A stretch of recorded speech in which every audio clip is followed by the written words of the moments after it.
سر اور بال ڈھکے ہوئے ہوں, ہاتھوں اور بازو کو ڈھانپا ہوا ہو, پاؤں بھی نظر نہ آئے. ٹھیک ہے, یہ انشاءاللہ آگے میں ڈیٹیل پہ جا رہی ہوں, تو ابھی غور سے سنتے جائیں, بیچ میں سوال نہ پوچھیں ورنہ آپ کنفیوز ہوں گے. ابھی بس سنیں ساری انفارمیشن. ابن عمر رضی اللہ عنہما کہتے ہیں کہ رسول اللہ صلی اللہ علیہ وسلم نے فرمایا, جو شخص تکبر سے اپنا کپڑا گھسیٹے گا اللہ قیامت کے دن اس کی طرف نہیں دیکھے گا. ام سلمہ نے کہا, عورتیں اپنے دامنوں کا کیا کریں؟ اچھا, دامن جو ہے نا یہ قمیض کے اینڈ کو کہتے ہیں. تو آپ دیکھیں کہ جو عرب عورتیں تھیں وہ ایک لمبا سا چوگا پہنتی تھی نا پاؤں تک, تو وہ اس کے بارے میں پوچھ رہی تھی کہ وہ جو پاؤں کے اینڈ تک ہوتا ہے اس کا کیا کریں. تو آپ صلی اللہ علیہ وسلم نے فرمایا, ایک بالش لٹکا لیں, یعنی ایک ہاتھ تک یا جیسے 1 فٹ تقریباً بالش ہوتا ہے. انہوں نے کہا تب تو ان کے قدم کھل جائیں گے, یعنی ان کے پاؤں نظر آئیں گے. آپ نے فرمایا تو ایک بازو لٹکائیں اور اس سے زیادہ نہیں, یعنی تھوڑا لمبا کر لیں لیکن اس سے زیادہ نہ کریں. تو بالش نہ دیکھیں ہاتھ جتنا اور بازو جتنا کیا کہ اتنا لمبا کر لیں کہ پاؤں نہ نظر آئے. اب آپ دیکھیں کہ عربی میں جو یہ ٹرم ہے نا, یا جب میں سن رہی تھی تو مجھے لگا کہ اسے بہت کلیئرٹی آ جاتی ہے. خاص طور پر کچھ لوگوں کو یہ ذہن میں آتا ہے کہ اچھا مثلا ٹائٹ کپڑے ہیں تو کیا ہوا, اور اگر سکن فٹڈ ہے تو کیا ہوا, ٹرانسپیرنٹ ہے تو کیا ہوا. تو آپ دیکھیں کہ وہ کہتے ہیں ستر العورہ, یعنی نماز کا جو سطر ہے, بما لا یصف لون البشر, سطر کو اس طرح ڈھانپنا جس سے جلد کا رنگ ظاہر نہ ہو. اب آپ دیکھیں یہ کیا وہ کہہ رہے ہیں کہ سطر کیا ہے نماز میں, کہ جس میں آپ کی سکن نظر نہیں آ رہی. تو اس کا مطلب ہے کہ اگر آپ کے کپڑے ٹائٹ ہیں تو آپ دیکھیں اس سے آپ اپنی سکن کو ڈسپلے کر رہے ہیں, اگر وہ ٹرانسپیرنٹ ہے تو بھی سکن ڈسپلے ہو رہی ہے. ٹھیک ہے,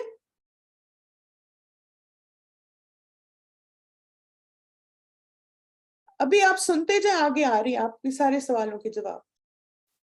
اب آپ دیکھیں کہ سطر کو اس طرح ڈھانپنا جس سے جلد کا رنگ ظاہر نہ ہو, اس کا کیا مطلب ہے؟ نمبر 1, لباس چھوٹا نہ ہو, یعنی جو حصہ ڈھکنا چاہیے وہ ڈھکا ہوا ہو, بہت ٹائٹ نہ ہو, یعنی سکن فٹڈ کپڑوں میں نماز نہ پڑھے. لباس باریک نہ ہو, ٹرانسپیرنٹ نہ ہو, شفاف نہ ہو, جیسے سی تھرو جس کو کہتے ہیں, سکن نظر نہ آئے. اسی طرح نظروں کو نہ بھٹکائے, یعنی ایسے کپڑوں میں نماز نہ پڑھیں کہ پھر آپ اپنے وہ قمیض کے پیٹرن ہی دیکھتے رہیں یا ڈیزائن ہی دیکھتے رہیں, کیا بنا ہوا ہے, کون سا پھول ہے, کون سے ستارے لگے ہوئے. یعنی ایسے کپڑے پہنے کہ جس سے فوکس رہیں آپ نماز میں. اب آپ دیکھیں کہ پاؤں کے بارے میں اکثر ایک سوال آتا ہے کہ پاؤں کور کرنے یا نہیں, اور بعض لوگ پھر اسی سے پاؤں سے ہی کیا وہ کہتے ہیں کہ ساکس پہننی جو ہے نماز میں وہ مسٹ ہے. تو انشاءاللہ یہ جو فتاوی ہے یہ کلیئر کر دیں گے آپ کو کہ آپ نے پاؤں اگر کور کر لیے اپنے عبائے سے یا نماز کی چادر سے تو پھر آپ کو ساکس پہننے کی ضرورت نہیں ہے. تو مین جو رولنگ ہے وہ کیا ہے کہ نماز کے دوران آپ کا ڈریس اتنا لمبا ہونا چاہیے جس سے آپ کے پاؤں کورڈ ہوں.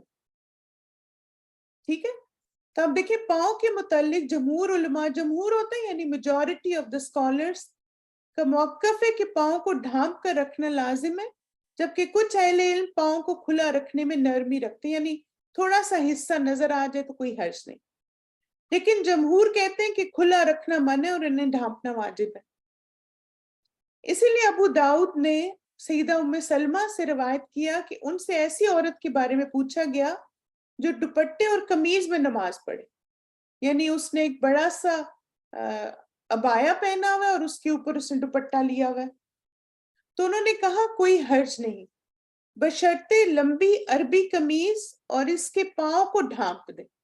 سمجھ گئے آپ رولنگ, کہ آپ کا جو عبایا ہے یا آپ کی نماز کی چادر ہے وہ اتنی لمبی ہے جو آپ کے پاؤں کو کور کر رہی ہے. تو پھر انہوں نے کیا کہا, اس لیے پاؤں کو ڈھانپنا ہر حالت میں بہتر و محتاط عمل ہے. ٹھیک ہے, یس. اچھا, اب یہ کہ کیا ہاتھوں پہ گلوز بھی پہننے؟ تو نہیں, ہاتھ اور منہ انکور کیے جا سکتے ہیں, جبکہ ہتھیلیوں کا معاملہ وسیع, اگر انہیں کھلا رکھے تو بھی کوئی حرج نہیں. یعنی آپ دیکھیں آپ نے گاؤن سکارف پہنا ہوا ہے تو آپ کے ہاتھ کھلے ہوئے اور آپ نماز پڑھ رہے تو کوئی حرج نہیں، اور اگر انہیں ڈھانپ لے تب بھی کوئی حرج نہیں، یعنی آپ نے نماز کی چادر کے نیچے ہاتھ کیے ہوئے ہیں تو بھی کوئی حرج نہیں، جبکہ بعض اہل علم انہیں ڈھانپنا بہتر سمجھتے ہیں. ٹھیک ہے، تو بہرحال یہ مختلف علماء کی جو رائے ہے اس کا خلاصہ ہے، اور یہ میں نے نیچے ریفرنس بھی اس کا دے دیا آپ کو. اچھا اب آپ مجھے بتائیے کہ نماز کے دوران اگر دوپٹہ لیا ہے مگر گردن نظر آ رہی تو کیا اس میں نماز پڑھ سکتے ہیں؟ یعنی فرنٹ پارٹ تھوڑا سا نظر آ رہا؟ نہیں. کیوں؟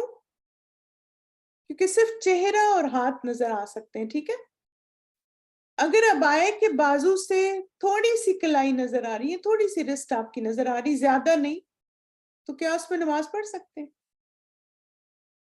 نہیں. اگر لمبی قمیض اور چوڑی دار پجامے میں، کیا لمبی قمیض اور چوڑی دار پجامے میں نماز پڑھ سکتے؟ یعنی قمیض لمبی ہے آپ کی نیز تک لیکن نیچے آپ نے چوڑی دار پجامہ. کیوں؟ کہ چوڑی دار پجامہ پاؤں نہیں کور کر رہا نا آپ کا، بالکل وہ ٹائٹ بھی ہے بالکل.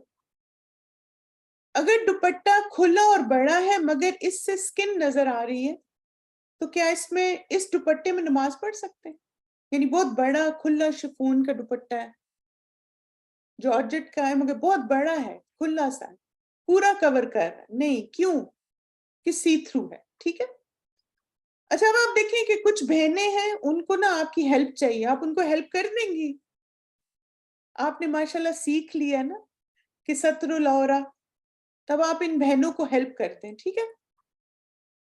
اچھا یہ جو سسٹر ہے یہ کہہ رہی ہیں کہ مجھے بتائیں کیا میں اس ڈریس میں نماز پڑھ سکتی ہوں؟ ان کو کیا چیز امپروو کرنے کی ضرورت ہے اس لباس میں؟ اب ان کو گائیڈ کریں نا، آپ ہیلپ کریں ان کو. ٹائٹ ہے، ڈریس لوز ہونا چاہیے، ابایا پہن لیں، نیک بھی نظر آ رہا ہے. گڈ، ماشاءاللہ، اللہ مبارک.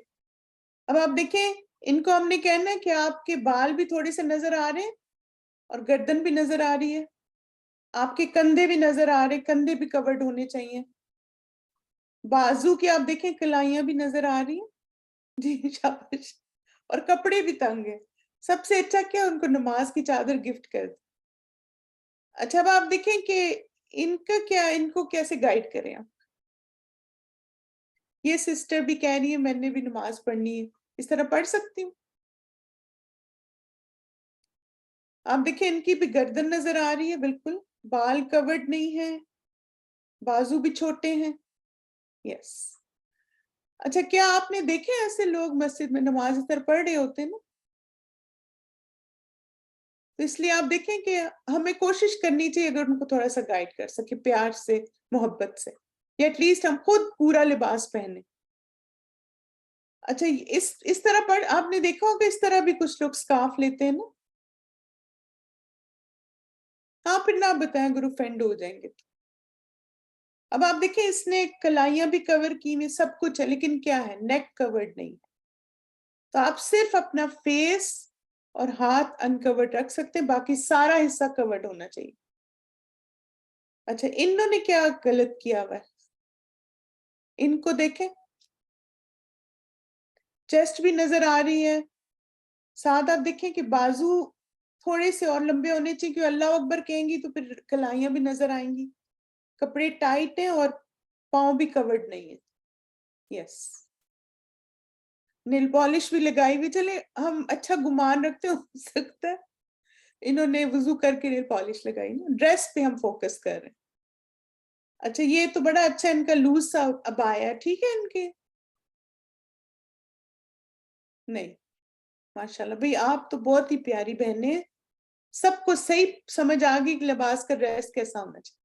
ان کی کلائیاں نظر آ رہی ہیں بھئی، ہاتھ انکورڈ ہونے چاہیے، کلائی کورڈ ہونی چاہیے. کوئی بات نہیں، آپ دیکھیں ہم سب انسان ہیں نا، اسی لیے تو اس کلاس کو سیکھ رہے ہیں. جو لا علمی میں کیا اللہ تعالیٰ اس میں معاف کر دیں گے انشاءاللہ. اب جو ہے اب سے صحیح کر لیں. ٹھیک ہے. اچھا اس میں کیا ہے، ان کو کیا ٹھیک کرنا ہے؟ ایک تو آپ دیکھیں ہیئر سٹائل، کیونکہ جو ہم پہ نا اس میں بھی نماز نہیں ہوتی، یہ اس لیے خاص طور پہ آپ کو یہ تصویر دکھائی ہے. ہیئر بن اتنا اونچا ہے تو اس میں نماز نہیں ہوتی. باقی پھر بھی ٹھیک ہے الحمدللہ، لیکن اس طرح کے ہیئر بن کو اوائڈ کریں. اچھا یہ ابھی جم سے آئی، انہوں نے کہا جلدی سے جا کے نماز پڑھ لوں، تو پڑھ لیں اس میں نماز. کیا اس میں ان کو کیا کیا ٹھیک کرنا چاہیے؟ ایک تو آپ دیکھیں کپڑے بہت ٹائٹ ہیں، عبایا پہن لیں اوپر بالکل. اور دوسرا یہ کہ میں نے بہت بچیوں کو دیکھا ہے جو پہلے شاور لے صحیح ہے کہ وہ نا ٹائٹس میں نماز پڑھ رہی ہوتی. اور پھر آپ دیکھیں ان کی کلائیاں بھی نظر آئیں تو ان کے بیسٹ آپشن یہ کہ عبایا اوپر پہن کے نماز پڑھ لیں. اچھا یہ دیکھیں بڑی پیاری بہن ہے، ان کی اس دوپٹے میں نماز ہو جائے گی؟ نہیں، کیوں؟ کہ سی تھرو ہے بالکل. اچھا ان کی ہو جائے گی؟ ساری کورڈ ہیں اچھے سے، پورا کور کیا ہوا دیکھیں، سی تھرو ہے. اور مجھے لگتا ہے اس میں بہت زیادہ آپ کو کیئرفل ہونا ہے، کیونکہ بہت ساری ہماری سسٹرز، آپ دیکھیں ایون نماز کی کچھ چادریں بھی سی تھرو ہوتی ہیں، وہ بھی دھیان رکھیں. یہ نہیں کہ نماز کی چادر ہے تو بس اس میں پہن لیا. نماز کی چادر بھی اتنی تھک ہونی چاہیے کہ اس میں ایسے، آپ دیکھیں یہ کاٹن ہی ہے نا اس نے جو پہنا ہوا ہے، لیکن سارا جسم نظر آ رہا ہے. یس تو یہ والا اس طرح کے دوپٹے میں نماز نہیں ہوتی. پھر آپ دیکھیں یہ والے ہیئر سٹائلز جو ہیں نا آپ نے نماز میں اوائڈ کرنے، کیونکہ خاص طور پہ جو اونٹ کی کوہان کا لفظ آتا ہے نا، تو اتنا اونچا بن نہ بنائے، اس کو خاص طور پہ آپ نے نماز میں اوائڈ کرنا. اب آپ دیکھیں یہ کتنا اچھا ڈریس، بس ایسے پہن. اگر عبایا اسکارف پہننا ہے تو آپ دیکھیں لمبا سا ہو، پاؤں نہیں نظر آ رہے، شولڈرز بھی کورڈ ہیں، لوز سا ہے، اور یا جیسے یہ سسٹر. چلیے مائی ڈیئر اسٹوڈنٹس، الحمدللہ تھوڑا سا میں نے ٹائم اوپر لے لیا، لیکن میں نے سوچا آج ہم ستر العورہ کور کر لیں. آئی ہوپ آپ کی نماز کا ڈریس سب صحیح ہو جائے گا سب کا انشاءاللہ، اور اللہ تعالیٰ آپ کو جزائے خیر دے، آپ نے اتنی بہنوں کی رہنمائی کی ہے. جزاکم اللہ خیرن کثیرا مائی ڈیئر سسٹرز، بارک اللہ فیکم، سبحانک اللہم و بحمدک، اشہد ان لا الہ الا انت، استغفرک و اتوب الیک. السلام علیکم ورحمۃ اللہ وبرکاتہ. آپ دیکھیں اگر آپ گھر پہ ہیں تو آپ عبایا پہن، آپ دیکھیں نماز کا ایک ڈریس ہمارا ہونا چاہیے، کیونکہ 10-15 منٹ کے لیے تو ہم نے وہ ڈریس پہننا ہے، سارا دن تھوڑی پہن کے رکھنا ہے. چاہے ہم گھر میں نماز پڑھیں چاہے گھر سے باہر پڑھیں، نماز کا لباس پرفیکٹ ہونا ضروری ہے انشاءاللہ. چلیے مائی ڈیئر سسٹرز، ہم ایک شارٹ سی بریک کریں گے، اس کے بعد ہماری صحابیات کی کلاس ہے، اس کو انشاءاللہ سٹارٹ کرتے ہیں.